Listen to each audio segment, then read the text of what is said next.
মাটি আমার মা, কেরানীগঞ্জ যাব না, তেঁতুল ঝোড়া দিচ্ছে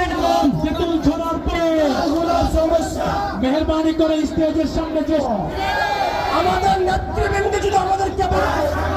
মিছিলকারীদের এলাকা শুভেচ্ছা এলাকার আমরা সাভার থেকে যাব না, আমরা সাভারের মাটিতে জন্মেছি, থাকবো। আপনারা সবাই একত্রে হবে ভদ্রগঞ্জে আমাদের এই মহাসম্মেলন, এই সম্মেলনকে আমরা আমি সেই এমপি সাহেবের উদ্দেশ্যে বলবো ঢাকা 19-এ ফেরত যাওয়ার জন্য নাকি আমাদেরকে উন্নয়নের বলি শোনান। আপনি মুরব্বীরা বলে যে হাড়ের ভাত একটা টিপলে বোঝা যায় আমরা বন্ধ করে দিব, তোমাদেরকে কেরানীগঞ্জ আসতে দিব, কেরানীগঞ্জ থেকে সবাই